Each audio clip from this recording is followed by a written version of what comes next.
All right, here we are, looking at Atlas Shrugged again, part 3, chapters 1 to 5. Gonna try our best not to give away any major spoilers for this section because there are a lot. So, Will, what was the first thing you wanted to bring up for this little section that we read? I want to start with a metaphor.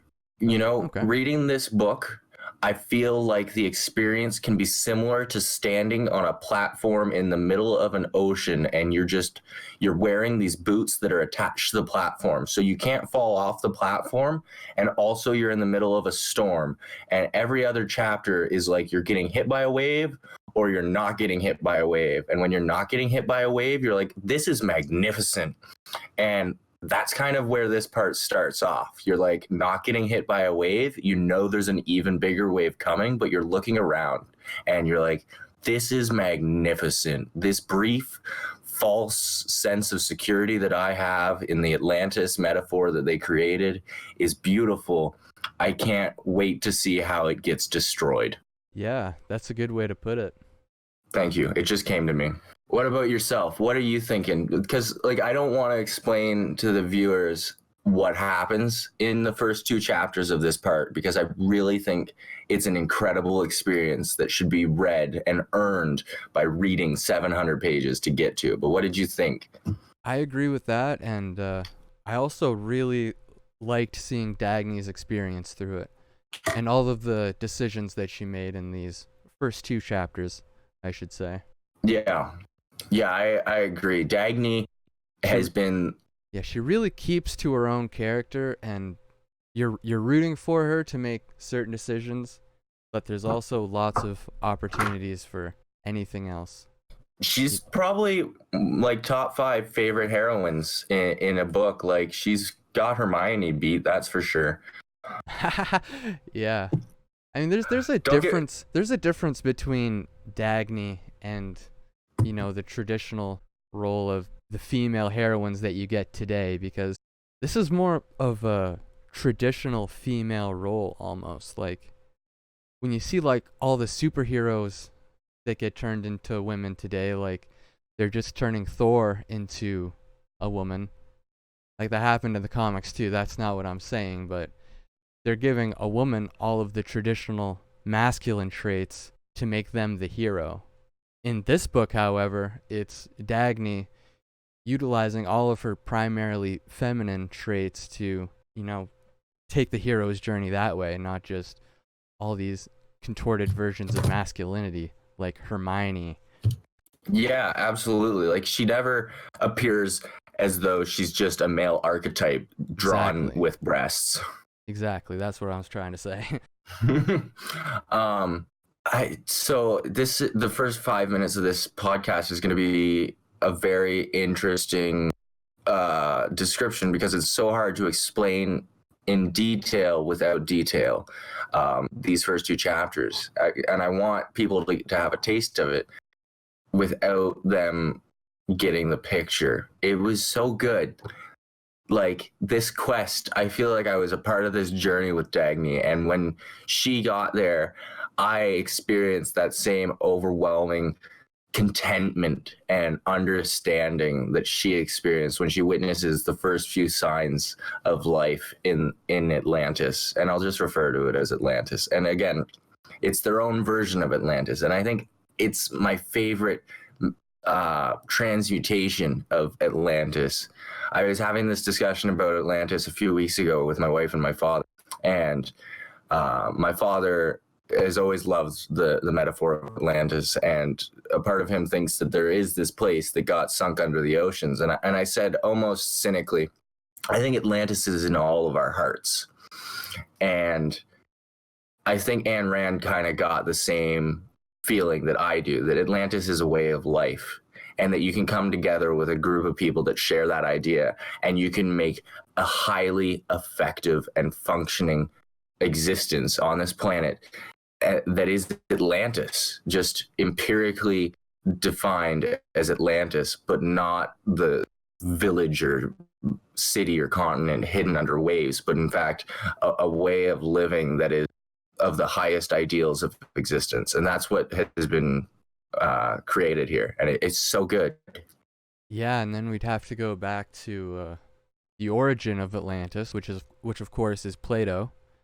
And as we know, Ayn Yes. Rand's biggest influence is Aristotle, who is the student of Plato.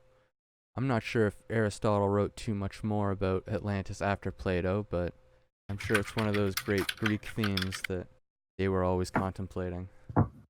Yeah, I don't think he did write too much more after it, but he certainly had some opinions about it. We won't dive into too much of the backstory. I want to share that one quote that is embroidered in the hearts of the men and women of Atlantis, and is just really like the capstone to the philosophy of this book. I swear by my life and my love of it that I will never live for the sake of another man, nor ask another man to live for mine. One more time for the people in the back. I swear by my life and my love of it that I will never live for the sake of another, nor ask another man to live for mine. Yeah, and I think that's really the core of Ayn Rand's objectivism. Like, I don't think there's another quote in this book that generally sums up what her like most core belief is. I think she had this sentence written down before she started the book and was just waiting for a spot in it to slip it in. Honestly, it's like the whole book was built around this quote and this concept that the mind and the body work together to create value, and that you are as valuable as your production and your contribution to society, that society owes you nothing, and the more society gives you, the less of a man you are.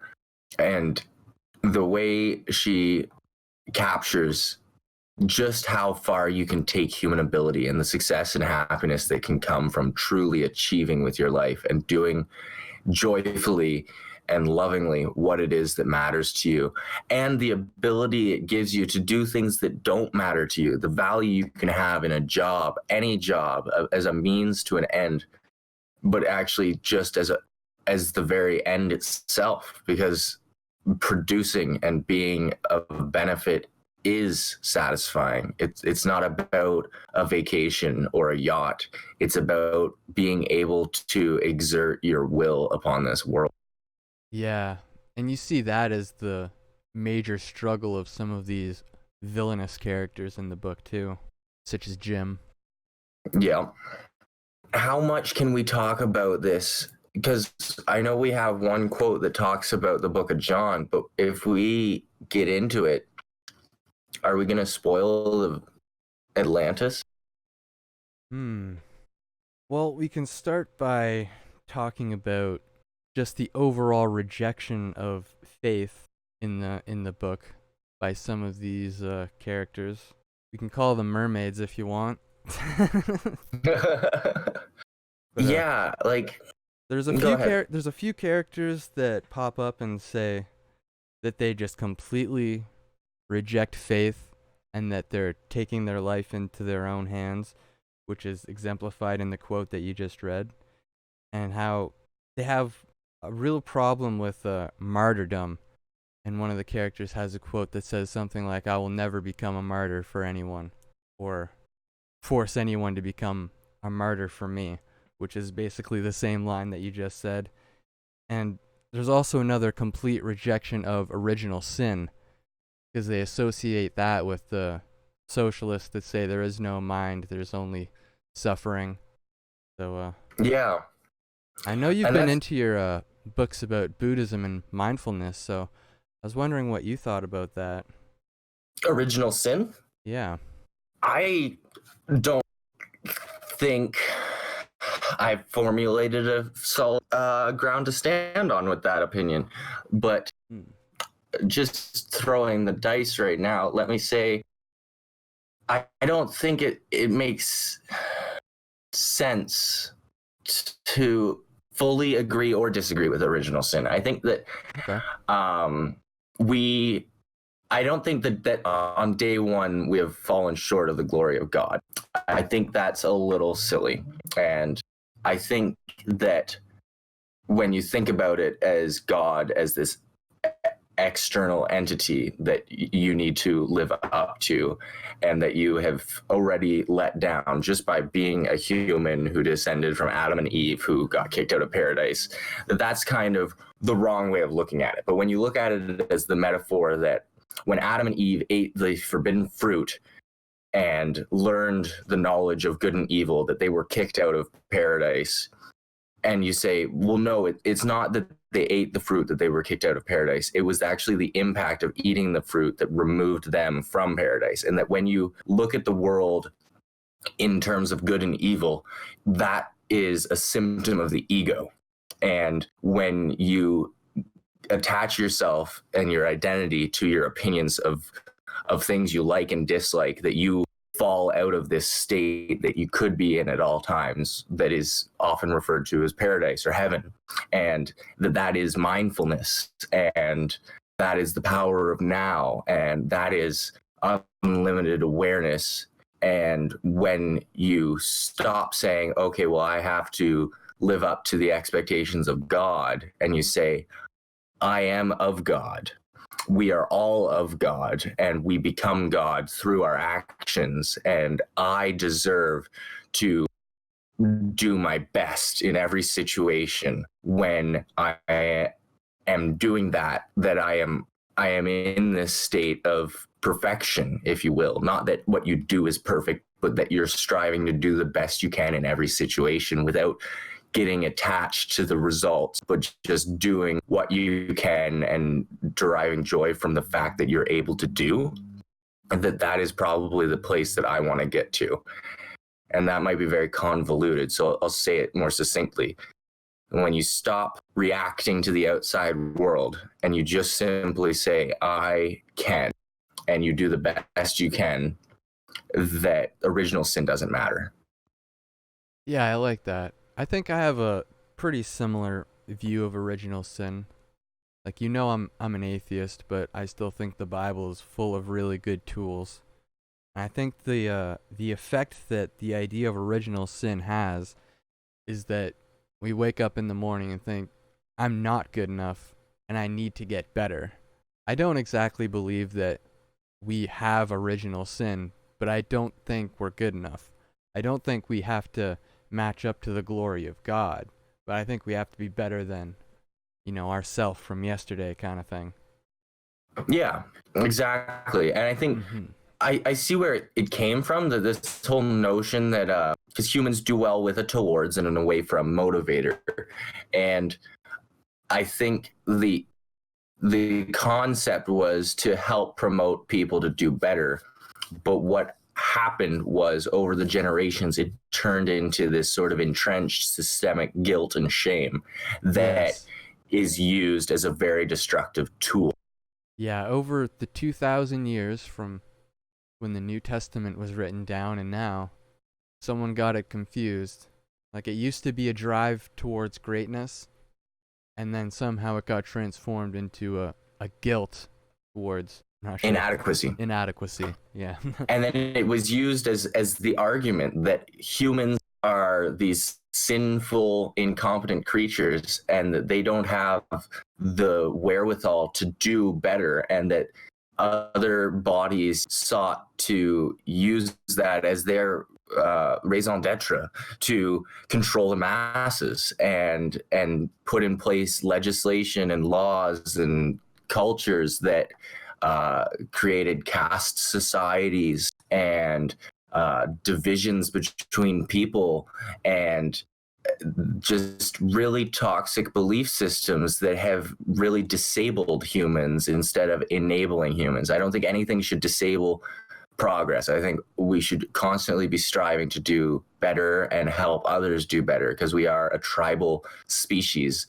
And when we kick people out of our tribe and we separate people and we identify that they're the enemy, that's the problem right there. That's the core of the problem. That's an egoic state of looking at the world, instead of superseding that whole, oh, well, these people are bad and I'm good. It's like, no, everyone's doing the best they can with the tools they have. And when you stop thinking that, and you think that there is something that is wrong, and that you have the solution, and that you need power to enforce it, and you need power and fear 9 times out of 10 to enforce it, that you become the issue that you thought that you were solving. And that's the root of socialism and perhaps terrorism and perhaps nihilism and maybe even a handful of other isms that I'm not intimately familiar with, that I will be able to speak more to in a year, having read more books. But at this point, I think that's where I stand. And it makes me think of the other quote that I want to share. And this quote's been prevalent throughout the whole reading. And the quote's, but what can you do when you have to deal with people? And I think that's an excusatory line that gets used a lot in this book, and perhaps in society. You know, maybe people think that there's no better solution, and the plan that they have at that time is acceptable because, oh, well, people are incompetent, so I need to do this because it'll make them more competent. And it's like, it undermines people, and it undermines the person that is thinking that, because we are all people. So if that's how you're going at it, then you're kind of self-defeating in that regard. Yeah, once you buy into the concept of original sin, I guess it's kind of hard to not see the flip side of it too, where not only yourself is full of sin, but so is everyone else around you. And that's a dangerous worldview, where you look at not only yourself as someone with original sin, but every other person that you have to interact with is also a sinner. That's not a world I want to live in. I think I'd rather live in Atlantis or something like it. Kind of world. Yeah, it makes you jaded. Mm-hmm. So that's probably the most obscure way that we can say that chapters 1 and 2 of part 3 of this book were really good and worth reading. Yeah, and I think that's also, I think it was in one of our Wavecast videos where we were talking about why, like, what kind of problems Republicans might have with this book and what kind of problems Democrats might have with this book. And I think the rejection of religion, one of the big reasons why Ayn Rand isn't too loved by the core Republican right wing. Yeah. And I think that's okay. I think we're getting to a place, hopefully, where Republicans can kind of take religion with a grain of salt and start to accept it as the metaphor it is, and stop shaming and being guilty and gross and weird. And gross and weird.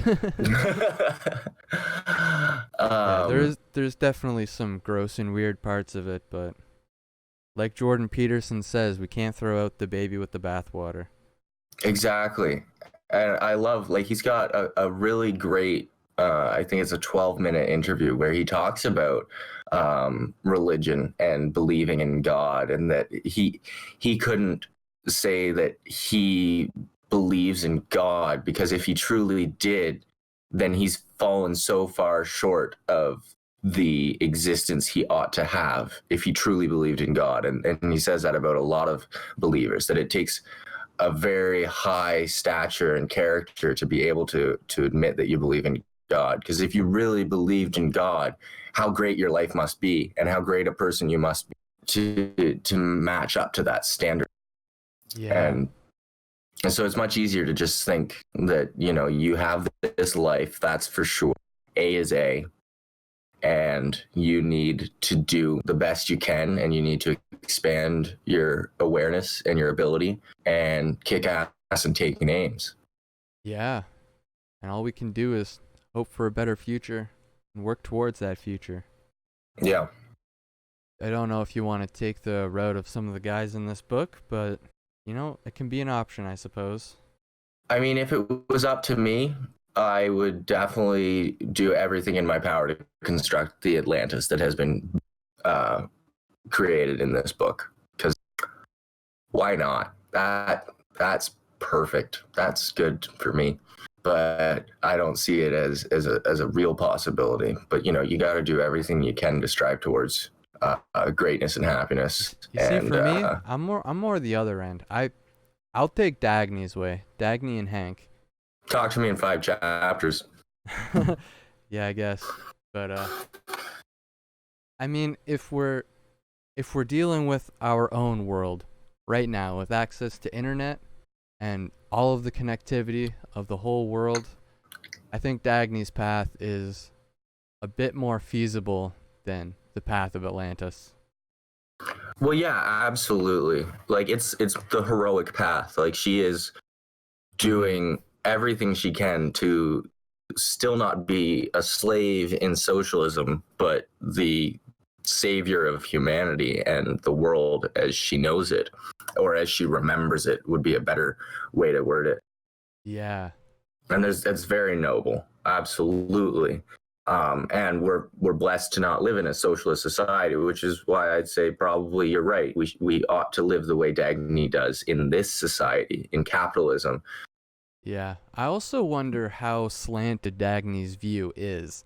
Because, like, she wasn't just dropped out of the sky with an objective viewpoint. She grew up with all the influences of capitalism, kind of sheltered from the ideas of, religion, humanism, socialism, what have you. So she really, like sticks to her upbringing. So I wonder if there's, like, a little bit of brainwashing going on there. If she's Oh, just certainly. the absolute tool of conservatism, secular conservatism. You might be completely right with that. But let's take a bit of a mid-roll break here for a second, and we'll jump into the latter half of this section. It's going to be a shorter video today because we're in the meat and potatoes. We're at the final climax. The tsunami's coming. So we'll be back in a moment.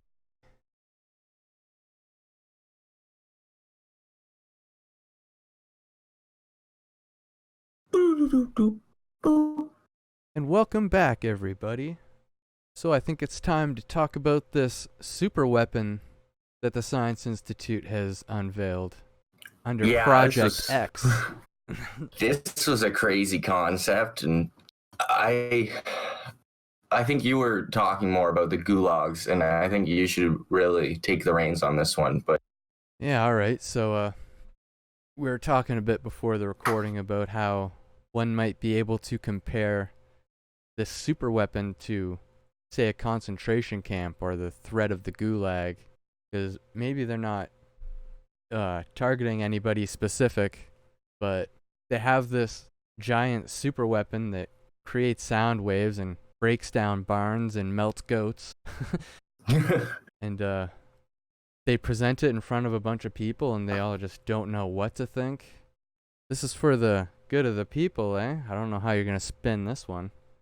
But yeah, they have this huge threat from the government now.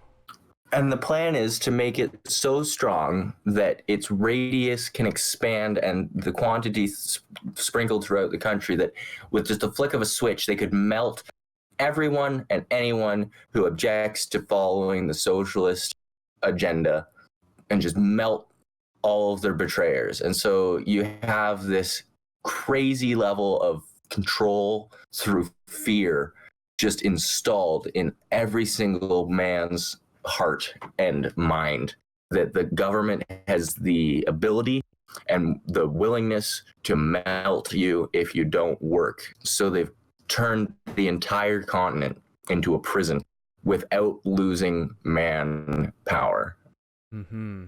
Like that's their big plan. Everybody is dissatisfied with working. It's the literal dog eat dog landscape of socialism, where it's not about competitors and doing better than the other, but in fact, people now need to postulate that they require the most assistance while doing the least, because those who have the most ability end up working double shifts and getting paid nothing because they aren't sick and they don't need it. So they should just work for the betterment of the country. And all of their former co-workers and co-patriots are now in this mutated mind frame of trying to earn money by not working. And the smartest ones get out, they quit, they run away, they go on strike, if you will, and try to hide from the government. But now the government's response is, if you try to do that, we'll melt you. Yeah, that's what really reminded me of the gulags and Nazi Germany. Just if you don't do this, we'll melt you. Yeah. And that was a pretty weird one. And I don't think they got to run very far with that. That was kind of a blip in this section. It was like, hey, we'll melt you. Moving Yeah. on. The chapter mainly focuses on Dr. Stadler, who is of course one of the main contributors to the invention of this weapon. But he just didn't know he was making a weapon. He was just developing some technology with this new miracle metal, and then some other guys put it into an atomic bomb, and they said Robert Stadler invented this great machine that's gonna serve society. Look how great this man is. And then they put him up on a pedestal, and he just doesn't have the spine to tell them that, hey, this is an elaborate ruse. I was put up to this. They're trying to control everyone with this sound gun. Don't you see? Yeah. It's so obvious. Why don't you see? But no, he doesn't say any of that. He just reads the letter that the socialists give to him to say, take credit for everything. Took the easy way out. What can you do when you have to deal with people? Yeah, exactly. It's a shame because Dr. Stadler could have been another one of these great characters in this book, but something happened. He separated, his mind broke, it split in two, and there was just this dedication to his work, and he stopped looking at the political hemisphere, and he advocated for the State Science Institute and demanded more of the government because he thought his work was so noble that it would save humanity, and really created the institute that is now at the precipice destroying civilization. We also got introduced to a new character in this section, Kip's Ma. Oh, yeah. After the devastation of the Colorado Tunnel on the Taggart Line, when Kip Chalmers was doing everything in his power to keep that train going to his own destruction, Kip's Ma came out as this sort of like martyr / saint figure that only by relation to a great socialist man did she have any pull, but boy did she pull with it. And she starts advocating for the growth of soy beans as a replacement to wheat. And just in like her character, in like the name of her character, Kip's Ma, you see her as some harmless, wholesome old lady character.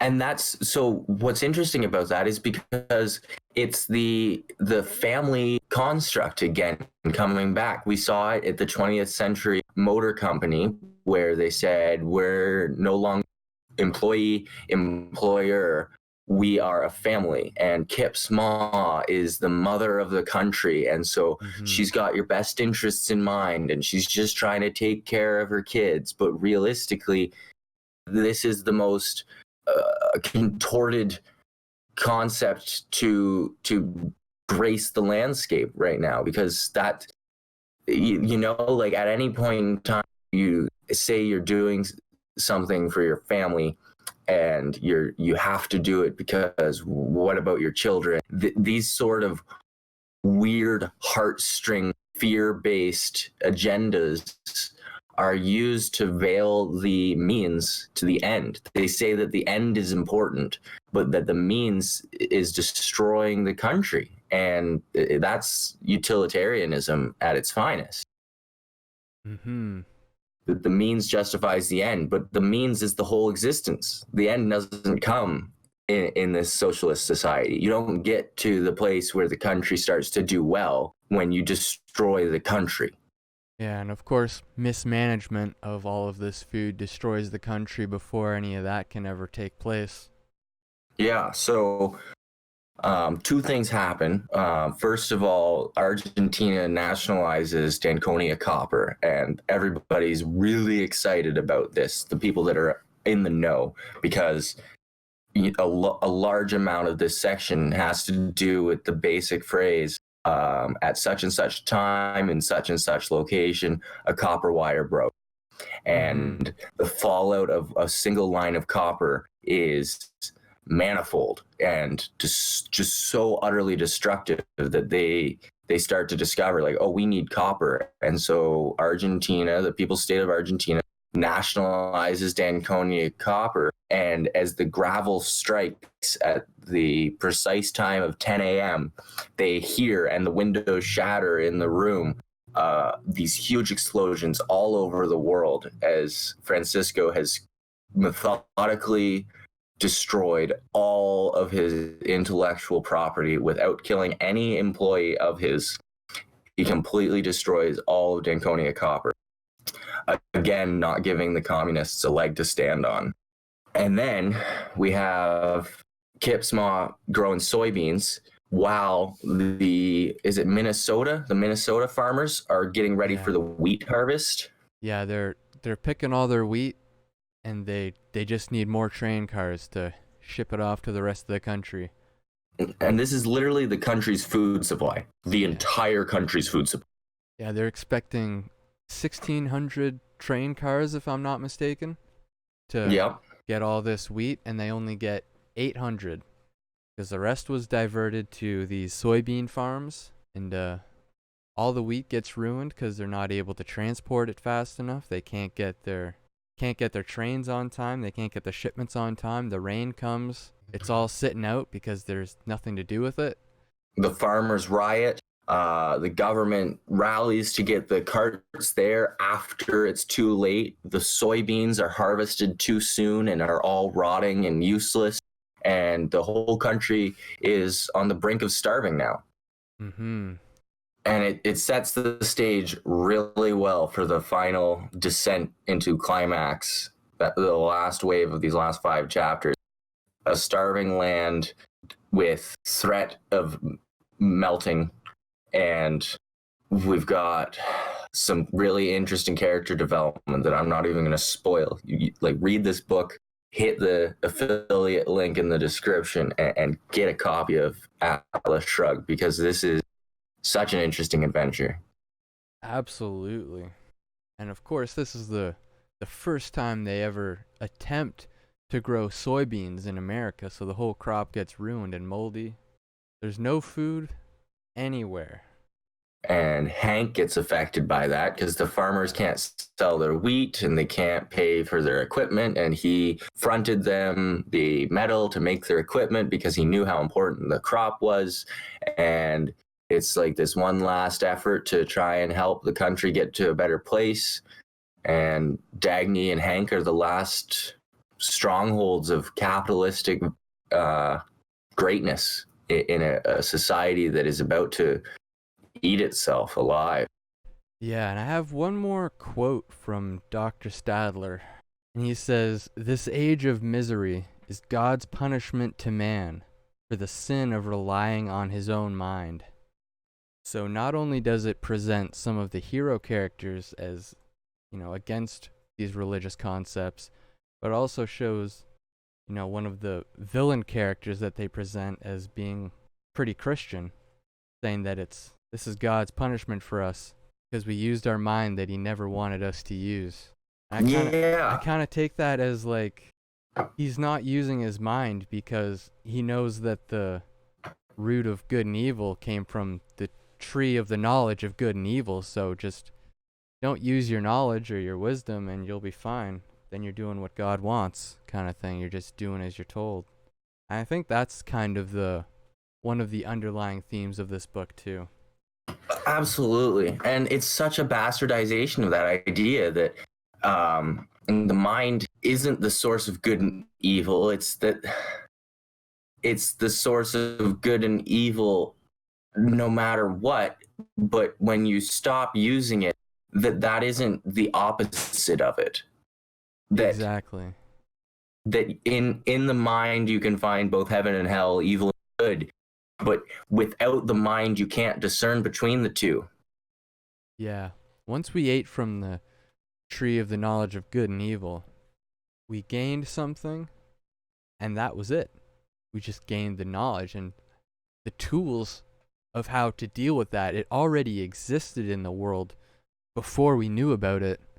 we just gain the knowledge of it and how to deal with it and how Like to assign it to different moralities.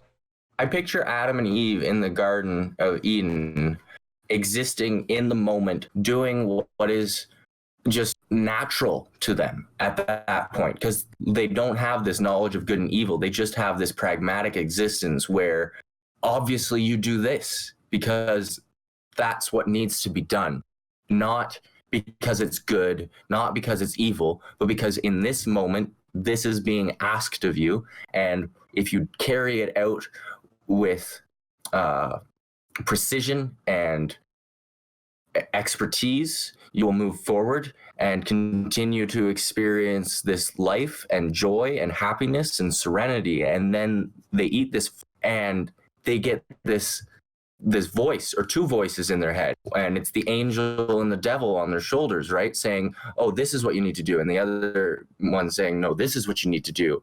And it stops you from being able to just simply exist in the present moment and do what needs to be done, because now there's all this like an analysis.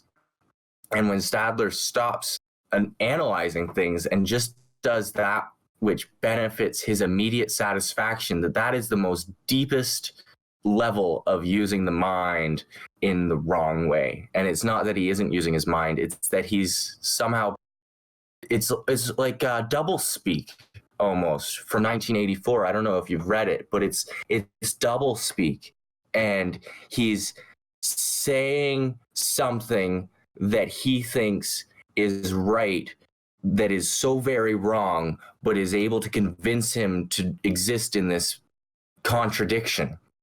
Mm-hmm. And as we know from the first 10 chapters of this book, the world is a non-contradiction. Exactly.